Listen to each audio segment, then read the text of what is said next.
Alors Pierre Laurin, Vladimir Poutine, l'aspirant tsar, est-il heureux d'être reçu en grande pompe à Versailles aujourd'hui à Paris?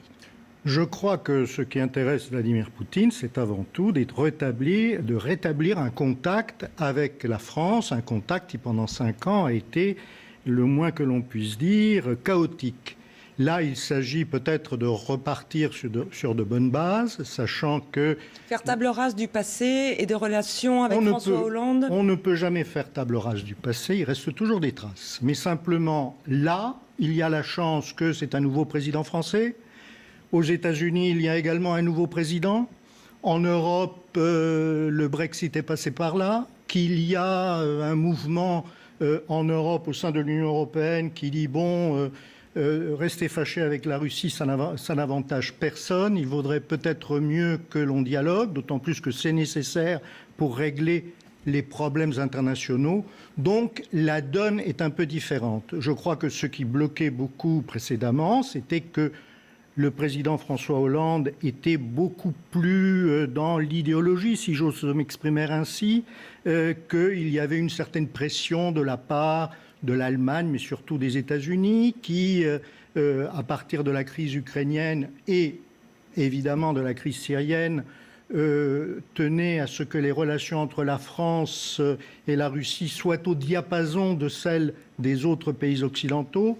Et je pense que, quelles qu'aient été ses bonnes volontés, je ne pense pas qu'il en ait manifesté beaucoup tout de même, François Hollande était coincé. Aujourd'hui, Emmanuel Macron ne l'est pas. Alors, Harold Iman, vous corroborez les propos de M. Laurin?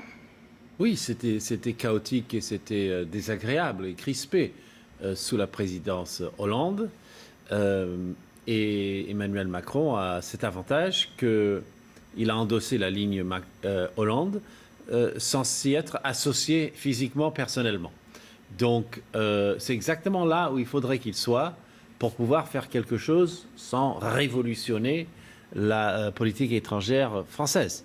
Parce qu'il est quand même des 5 candidats, un des 2 à la présidentielle, qui n'a pas souhaité un rapprochement vigoureux, total, ce qui était le cas de Marine Le Pen et de Jean-Luc Mélenchon, certainement. Alors, quels sont justement les enjeux politiques aujourd'hui, Pierre Laurin?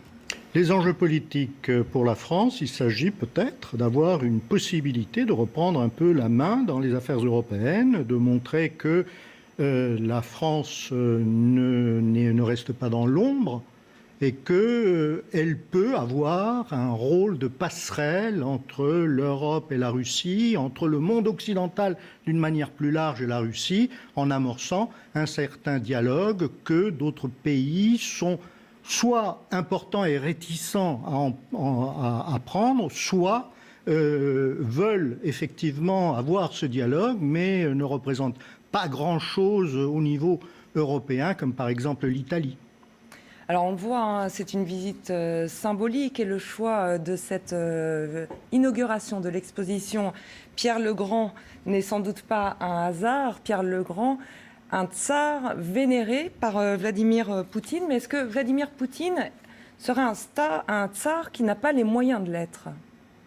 Alors d'abord, je ne sais pas si Vladimir Poutine veut être un tsar. Honnêtement, je n'en ai pas réellement l'impression. C'est le président de son pays. Il défend les intérêts de son pays d'une manière très vigoureuse. Le rapprochement qu'on pourrait faire, c'est que Pierre le Grand voulait un rapprochement avec l'Europe. Oui. Il s'inspirait énormément de l'Occident, mais pour autant, il était très ferme et très autoritaire. Il était certainement très ferme et très autoritaire. À l'époque, c'était un peu la règle. Louis XIV n'était pas tendre non plus, hein. Louis XV, il avait 7 ans au moment de la visite de Pierre le Grand. Pierre le Grand est quand même allé jusqu'à tuer son fils qui contestait ses idées. Donc c'était quand même Je pense que c'était un tsar. Ces dictateurs et tsars sont antinomiques. Hein, c'est le souverain. C'est comme si vous disiez que Louis XIV était un dictateur. Non, c'était le roi. Maintenant, ce qui concerne la personnalité de Pierre le Grand, il est très clair que pour Vladimir Poutine, c'est un exemple. Et c'est un exemple, il l'a dit depuis le départ. Pourquoi? Parce que c'est celui qui a ouvert la Russie à l'Europe. En construisant Saint-Pétersbourg, il a voulu ouvrir une fenêtre sur l'Europe et il a réussi. À partir de Pierre le Grand, la Russie est devenue l'un des principaux pays, l'une des principales puissances européennes. C'était nos alliés au moment de la guerre de 7 ans, par exemple.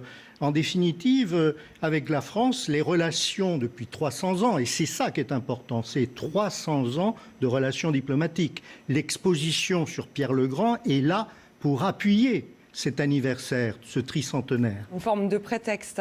Nous allons revenir bien sûr sur cette actualité avec cette conférence de presse très attendue entre Vladimir Poutine et Emmanuel Macron. C'est dans quelques instants sur CNews. Restez avec nous.